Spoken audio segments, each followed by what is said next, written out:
ஓராண்டாகியும் தோல்வியை ஜீரணித்துக் கொள்ள காங்கிரசால் முடியவில்லை என பிரதமர் மோடி கூறினார். காங்கிரஸ் துணைத் தலைவர் ராகுல் தான் செல்லும் இடமெல்லாம் பிரதமர் மோடி தலைமையிலான அரசை கோட்ஷூட் அரசு என்று கிண்டல் அடித்து வருகிறார். அமெரிக்க அதிபர் ஒபாமாவை டெல்லியில் சந்தித்த போது 10 லட்சம் ரூபாய் செலவில் தயாரான கோட்டை மோடி அணிந்திருந்ததை சுட்டிக்காட்டியே ராகுல் இவ்வாறு கூறி வருகிறார். இது குறித்த பிடிஐ செய்தி நிறுவனத்துக்கு சிறப்பு பேட்டியளித்த பிரதமர் மோடி லோக்சபா தேர்தலில் படுதோல்வி அடைந்ததை ஓராண்டாகியும் காங்கிரசால் ஜீரணித்துக் கொள்ள முடியவில்லை என்பதையே இது காட்டுவதாக கூறினார். ஐக்கிய முற்போக்கு கூட்டணி ஆட்சியின் போது சட்டப்பூர்வ பதவியில் இல்லாதவர்கள்தான் அதிகாரத்தை பிரயோகித்ததாக காங்கிரஸ் தலைவர் சோனியாவை சாடினார். நிலம் கையகப்படுத்துதல் மசோதாவை காங்கிரஸ் உள்ளிட்ட எதிர்க்கட்சிகள் கடுமையாக எதிர்த்து வருவது தொடர்பான கேள்விக்கு பதிலளித்த மோடி ஏழைகள், விவசாயிகள் மற்றும் கிராமங்களின் நலனை காக்கும் வகையில் யோசனைகளை கூறினால் அவற்றை நில மசோதாவில் சேர்க்க தயாராக இருப்பதாக கூறினார். சிறுபான்மையினர் மீது நடத்தப்படும் தாக்குதல்கள் குறித்த கேள்விக்கு எந்தவொரு சமுதாயத்தினருக்கு எதிராக நடத்தப்படும் வன்முறைகளையும் பாகுபாட்டையும் மத்திய அரசு பொறுத்துக் கொள்ளாது என்று மோடி பதிலளித்தார். மீனவர் உரிமைகளை காக்க தான் போராடப் போவதாக காங்கிரஸ் துணைத் தலைவர் ராகுல் கூறினார். கேரளாவில் சுற்றுப்பயணம் செய்து வரும் காங்கிரஸ் துணைத் தலைவர் ராகுல் திருச்சூர் மாவட்டம் சாவக்காட்டில் உள்ள மீனவர் குடியிருப்புக்கு சென்றார். மீனவர்களுடன் கலந்துரையாடிய ராகுல் அவர்களது பிரச்சினைகளை கேட்டறிந்தார். மீன்பிடி தடைக்காலத்தை 45 நாட்களில் இருந்து 61 நாட்களாக உயர்த்த மத்திய அரசு திட்டமிட்டிருப்பதை குறை கூறிய ராகுல் மீனவர்களின் உரிமைகளை காக்க காங்கிரஸ் போராடும் என்று உறுதியளித்தார். அப்போது அவர் பேசுகையில் நிலம் கையகப்படுத்துதல் சட்டத்தின் மூலம் விவசாயிகளின் நிலங்களை பறித்ததைப் போல மீனவர்களிடம் இருந்து கடலை அபகரிக்க அரசு முயற்சிப்பதாக குற்றம் சாட்டினார்.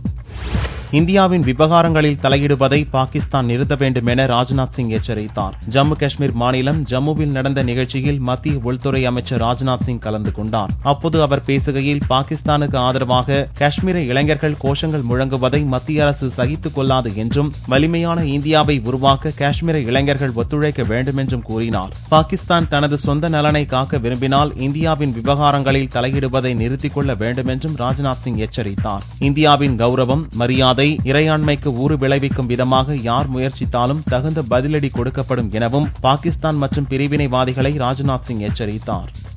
கோடை வெயில் காரணமாக பள்ளிகள் திறப்பை தள்ளி வைக்க கோரி முதல்வரின் தனிப்பிரிவில் ஆசிரியர் சங்கத்தினர் மனு அளித்துள்ளனர். தமிழ்நாடு ஆசிரியர் சங்கங்களின் கூட்டு நடவடிக்கை குழு சார்பில் 5 அம்ச கோரிக்கைகளை வலியுறுத்தி தலைமை செயலகத்தில் முதல்வர் தனிப்பிரிவில் புதனன்று மனு தரப்பட்டது. கோடை வெயிலின் தாக்கம் அதிகமாக காணப்படுவதால் ஜூன் 1ஆம் தேதி பள்ளிகள் திறப்பதை தள்ளி வைக்கும்படி மனுவில் கோரப்பட்டுள்ளது. மத்திய அரசு ஆசிரியர்களுக்கு இணையான ஊதியம், பழைய ஓய்வூதிய திட்டத்தை தொடர வேண்டும், ஆதி திராவிடர் பள்ளிகளில் பணியாற்றும் ஆசிரியர்களுக்கு பொது கலந்தாய்வு, சிறப்பாசிரியர்களுக்கு பதவி உயர்வு உள்ளிட்ட கோரிக்கைகளும் இந்த மனுவில் இடம்பெற்றிருந்தன. இம்மனு முதல்வரின் தனிப்பிரிவு செயலாளர் மற்றும் பள்ளிக் கல்வித்துறை செயலாளர் ஆகியோரிடம் வழங்கப்பட்டுள்ளது. ஆர்கே நகர் இடைத்தேர்தலில் போட்டியில்லை என்று திமுக அறிவித்துள்ளது. திமுக தலைவர் கருணாநிதி புதன்கிழமையன்று ஒரு அறிக்கை வெளியிட்டார். ஆர்கே நகர் இடைத்தேர்தலை 10 நாளில் தேர்தல் கமிஷன் அறிவித்துள்ளதாகவும் நீதித்துறையிலும் தேர்தல் கமிஷனிலும் செல்வாக்கு பெற்றுள்ளவர்கள் ஆட்சியில் இடைத்தேர்தல் எப்படி இருக்கும் என்று அனைவரும் எண்ணி பார்க்க வேண்டும் என்றும் கருணாநிதி தெரிவித்துள்ளார். சட்டசபை தேர்தல் ஓராண்டுக்குள் வரவுள்ள நிலையில் இந்த இடைத்தேர்தலில் திமுக போட்டியிடாமல் தவிர்த்து விடுவதே நல்லது என்பதால் போட்டியிடுவதில்லை என்று முடிவு செய்துள்ளதாக கருணாநிதி தெரிவித்துள்ளார். மதுரையில் புதன்கிழமையன்று செய்தியாளர்களை சந்தித்த விடுதலை சிறுத்தைகள் கட்சித் தலைவர் திருமாவளவனும் இத்தேர்தலில் போட்டியில்லை என்று அறிவித்துள்ளார்.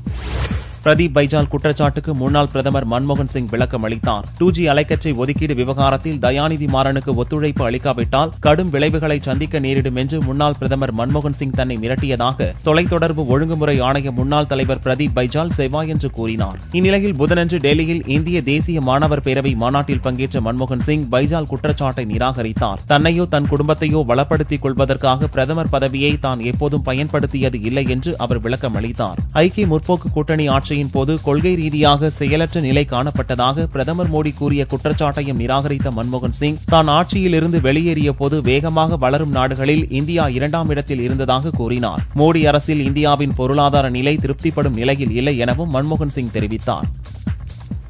I want to assure you that we have been fighting corruption. We will continue to fight corruption and there will be no compromise with corruption.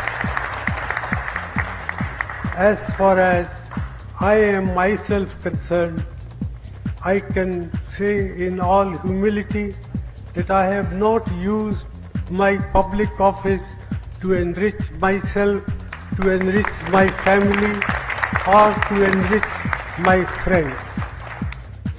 கருப்பு பணம் பதுக்கிய 7 இந்தியர்களின் பெயர்களை வெளியிட்ட சுவிட்சர்லாந்து அரசுக்கு அருண்ஜேட்லி பாராட்டு தெரிவித்தார். சுவிட்சர்லாந்து நாட்டு வங்கிகளில் கருப்பு பணத்தை பதுக்கியிருக்கும் இந்தியர்களின் விவரங்களை தெரியப்படுத்தும்படி மத்திய அரசு தொடர்ந்து வலியுறுத்தி வருகிறது. இந்நிலையில் கருப்பு பணம் பதுக்கி வைத்திருக்கும் 7 இந்தியர்களின் பெயர் விவரங்களை அரசிதழில் சுவிட்சர்லாந்து அரசு வெளியிட்டுள்ளது. பிரபல தொழிலதிபர் யாஷ் பிர்லா, குர்ஜித் சிங் கோச்சார், டெல்லியைச் சேர்ந்த பெண் தொழிலதிபர் ரித்திகா சர்மா, ஸ்னேஹலதா சஹானி, சங்கீதா சஹானி உள்ளிட்ட 7 பேரின் பெயர்கள் முதல் கட்டமாக வெளியிடப்பட்டுள்ளது. இந்த 7 பேரும் வரி ஏய்ப்பு செய்துள்ளதாகவும் சுவிட்சர்லாந்து அரசு கூறியுள்ளது. சுவிட்சர்லாந்து அரசின் நடவடிக்கைக்கு மத்திய நிதியமைச்சர் அருண்ஜேட்லி பாராட்டு தெரிவித்துள்ளார். சுவிட்சர்லாந்தில் கருப்பு பணத்தை பதுக்கிய மற்ற இந்தியர்களும் இதே நடவடிக்கையை எதிர்கொள்வர் என்றும், சுவிஸ் வங்கிகளில் கருப்பு பணத்தை பதுக்கி வைத்த காலம் முடிவுக்கு வந்துள்ளதாகவும் ஜேட்லி கூறினார். I am extremely encouraged by the development of the government of Switzerland and the competent authorities there in cooperating with the Indian request. I have been repeatedly saying that the veil of secrecy with regard to assets and monies kept by Indian entities outside India is going to be lifted. As it is, some countries have already been cooperating. The world is moving in the direction of automatic exchange of information. In the last 1 year, we've had extensive negotiations with the Swiss authorities. கோடை வெயிலின் உக்கிரத்திற்கு நாடு முழுவதும் 1100க்கும் மேற்பட்டோர் பலியாகினர். March மாதம் துவங்கி மே 2வது வாரம் வரை பருவம் தவறி மழை பெய்தது. கடும் வெள்ளம், நிலச்சரிவு உள்ளிட்ட பிரச்சனைகளில் இருந்து மீண்டு வரும் விதமாக கோடை வெயில் துவங்கியது. கடும் வெயிலை தாக்குப்பிடிக்க முடியாமல் நாடு முழுவதும் 1100க்கும் மேற்பட்டோர் பலியாகியுள்ளனர். அதிகபட்சமாக ஆந்திராவில் 852 பேரும், தெலுங்கானாவில் 266 பேரும் பலியாகியுள்ளனர். இந்த பலி உயர்வு மேலும் உயரும் என்று அஞ்சப்படுகிறது.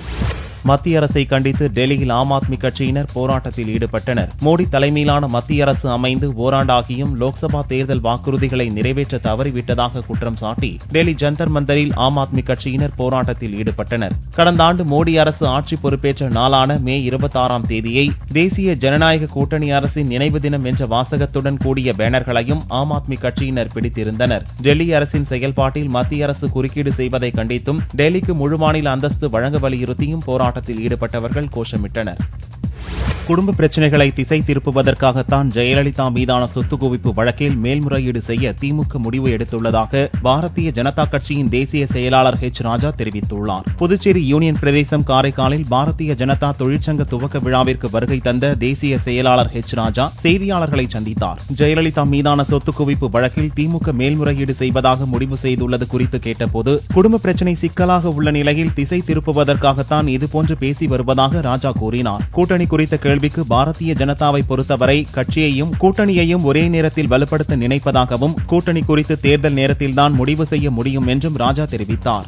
கேரளாவிலிருந்து ஐம்பொன் சிலை கடத்தி வந்த 3 பேரை கன்னியாகுமரி போலீசார் கைது செய்தனர். சுற்றுலா மையமான கன்னியாகுமரிக்கு வருகை தரும் வெளிநாட்டு பயணிகளிடம் ஐம்பொன் சிலைகள் விற்பனை செய்யப்படுவதாக போலீசாருக்கு தகவல் கிடைத்தது. புதனன்று காலை சந்தேகத்தின் பேரில் வந்த காரை பரிசோதித்த போது ஐம்பொன் விநாயகர் சிலை இருந்தது. கடத்தி வந்த கேரளாவைச் சேர்ந்த கண்ணன், பிஜு, பிரபாகரன் கைது செய்யப்பட்டனர். 30 லட்சம் ரூபாய்க்கு விற்க திட்டமிடப்பட்டிருந்த அந்த ஐம்பொன் சிலையை போலீசார் பறிமுதல் செய்து விசாரித்து வருகின்றனர்.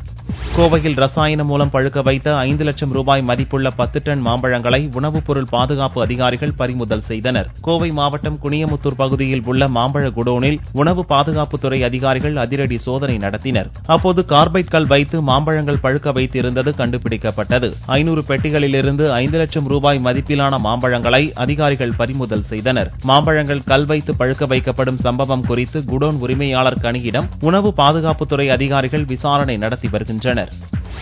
முன்னாள் பிரதமர் நேருவின் நினைவிடத்தில் ஜனாதிபதி உள்ளிட்ட தலைவர்கள் அஞ்சலி செலுத்தினர். நாட்டின் முதலாவது பிரதமர் ஜவஹர்லால் நேருவின் 51வது நினைவு தினம் புதனன்று அனுசரிக்கப்பட்டது. இதையொட்டி டெல்லியில் உள்ள அவரது நினைவிடத்தில் ஜனாதிபதி பிரணாப் முகர்ஜி, துணை ஜனாதிபதி ஹமீத் அன்சாரி ஆகியோர் மலரஞ்சலி செலுத்தினர். காங்கிரஸ் தலைவர் சோனியா, முன்னாள் பிரதமர் மன்மோகன் சிங் உள்ளிட்ட காங்கிரஸ் கட்சியின் முன்னணி தலைவர்கள் பலரும் நேரு நினைவிடத்தில் மலரஞ்சலி செலுத்தினர். பிரதமர் நரேந்திர மோடியும் நேருவின் நினைவு தினத்தை முன்னிட்டு டுவிட்டர் வாயிலாக அஞ்சலி செலுத்தினார். சுதந்திர போராட்ட வீரராகவும் நாட்டின் முதலாவது பிரதமர் என்ற முறையிலும் அவரது பங்களிப்பை இத்தருணத்தில் நினைவு கூர்வதாக டுவிட்டரில் மோடி குறிப்பிட்டுள்ளார். தமிழகத்தில் காங்கிரஸ் கட்சியின் தலைமையிடமான சத்தியமூர்த்தி பவனில் நேரு நினைவு தினம் அனுசரிக்கப்பட்டது. நேருவின் உருவப்படத்திற்கு மாலை அணிவித்தும் மலர் தூவியும் மரியாதை செலுத்தப்பட்டது. ஏராளமான கட்சி நிர்வாகிகள் மற்றும் உறுப்பினர்கள் கலந்து கொண்டு மரியாதை செலுத்தினர்.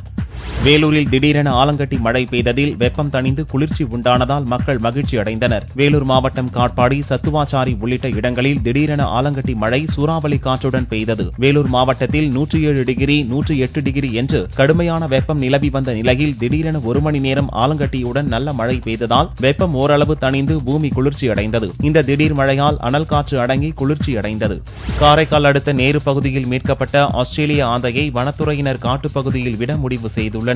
புதுச்சேரி மாநிலம் காரைக்கால் அடுத்த நேரு நகர் பகுதியில் நாய்கள் வினோதமான ஒரு பறவையை விரட்டுவதாக வனத்துறையினருக்கு தகவல் கிடைத்தது. இதைத் தொடர்ந்து வன அலுவலர் தண்டபாணி தலைமையில் வனத்துறையினர் சம்பவ இடத்திற்கு விரைந்து வந்து அந்த பறவையை மீட்டனர். மீட்கப்பட்ட அந்த பறவை ஆஸ்திரேலிய நாட்டைச் சேர்ந்த ஆந்தை என்றும் வழி தவறி நம் நாட்டிற்கு வந்துள்ளதாக வனத்துறையினர் தெரிவித்தனர். காயமடைந்த ஆந்தைக்கு சிகிச்சை அளிக்கப்பட்டு வனப்பகுதியில் விடுவதற்கு அதிகாரிகள் முடிவு செய்துள்ளனர்.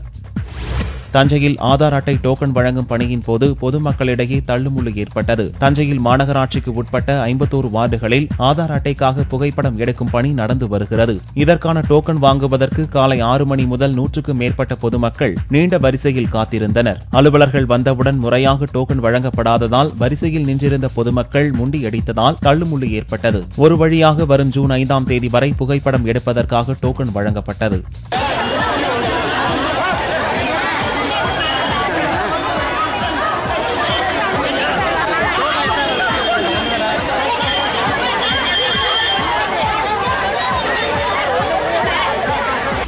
முஸ்லிம் என்ற காரணத்தால் இளம்பெண் வீட்டை விட்டு வெளியேற்றப்பட்ட சம்பவம் மும்பையில் நடந்துள்ளது. குஜராத்தைச் சேர்ந்த மிஸ்பா கத்ரி என்ற 25 வயது இளம்பெண் மும்பையில் மீடியா ஒன்றில் பணியாற்றுகிறார். பணி நிமித்தமாக மும்பையில் தங்க முடிவு செய்த மிஸ்பாவுக்கு வீடு கிடைக்கவில்லை. வதாலா பகுதியில் சாங்வி ஹைட்ஸ் எனும் அபார்ட்மெண்டில் தங்கியிருந்த 2 இளம்பெண்களுடன் தங்கினார். ஆனால் மிஸ்பா முஸ்லிம் என்ற காரணத்தால் அபார்ட்மெண்டில் கடும் எதிர்ப்பு கிளம்பியது. வீட்டை காலி செய்யும்படி அபார்ட்மெண்ட் நிர்வாகிகள் கூறினர். ஆனால் மிஸ்பா காலி செய்ய மறுத்தபோது கடுமையாக மிரட்டப்பட்டார். தொடர்ந்து வேறு வழியில்லாமல் அபார்ட்மெண்டை காலி செய்த மிஸ்பா தேசிய மனித உரிமை கமிஷனில் தனக்கு நேர்ந்த கொடுமை குறித்து புகார் செய்துள்ளார். முஸ்லிம் என்ற காரணத்தை காட்டி ஷீஷான் கான் என்ற இளைஞருக்கு மும்பையில் உள்ள வைர ஏற்றுமதி நிறுவனம் பணி வழங்க மறுத்த சம்பவம் பெரும் சர்ச்சையை ஏற்படுத்திய நிலையில் அதே காரணத்துக்காக மிஸ்பாவுக்கு வீடு மறுக்கப்பட்டுள்ளது.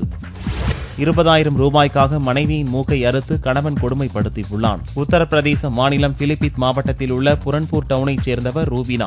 இவரது கணவர் ஆலம் 20,000 ரூபாயையும் பைக்கையும் ரூபினாவின் பெற்றோரிடம் கேட்டுள்ளார். அவர்கள் தங்களிடம் பணம் இல்லை என்று கூறியதால் ஆத்திரமடைந்த ஆலம் மனைவியின் கூந்தலை அறுத்து எறிந்துள்ளார். அதோடு நில்லாமல் மனைவியின் மூக்கையும் கத்திரிக்கோளால் அறுத்து எறிந்தார். முகத்தில் ரத்தம் பீரிட்டு அடிக்க துடிதுடித்த ரூபினாவை அக்கம்பக்கத்தினர் மருத்துவமனையில் சேர்த்தனர். அங்கு அவருக்கு தீவிர சிகிச்சை அளிக்கப்படுகிறது. தப்பி ஓடிய கணவனை போலீசார் தேடி வருகின்றனர். தங்கத்தின் விலையில் புதனன்று ஒரு சவரனுக்கு 80 ரூபாய் குறைந்து 20,472 ரூபாய்க்கு விற்பனையானது. 1 கிராம் ஆபரண தங்கம் 2,559 ரூபாயாக இருந்தது. வெள்ளி 1 கிராமுக்கு 30 காசுகள் குறைந்து 41 ரூபாய் 30 காசுகளுக்கு விற்பனையானது. பார் வெள்ளியின் விலை 38,580 ரூபாயாக இருந்தது.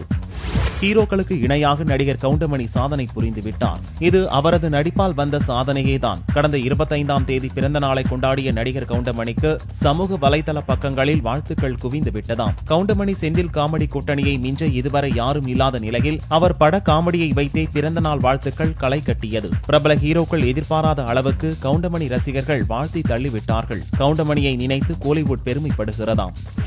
தன் படத்தை பார்க்க தனது ரசிகர்கள் மட்டும் போதும் என்று சிம்பு உருக்கம் தெரிவித்துள்ளார். நீண்ட இடைவெளிக்கு பிறகு வாலு மற்றும் இது நம்ம ஆளு திரைப்படங்கள் திரைக்கு வர உள்ள நிலையில் கௌதம் மேனன் உடன் அச்சம் என்பது மடமையடா மற்றும் செல்வராகவன் இயக்கத்தில் ஒரு படம் என்று நடிகர் சிம்பு பிஸியாகிவிட்டார். இதற்கிடையே தன் ரசிகர்கள் எப்போதும் தன்னுடன் இருப்பதாகவும் பிற நடிகர்களின் ரசிகர்களை தான் என்றும் எதிர்பார்ப்பதில்லை என்று தெரிவித்துள்ள சிம்பு தனது ரசிகர்களின் அன்பு ஆதரவுக்கு நன்றி என்றும் கூறியுள்ளார்.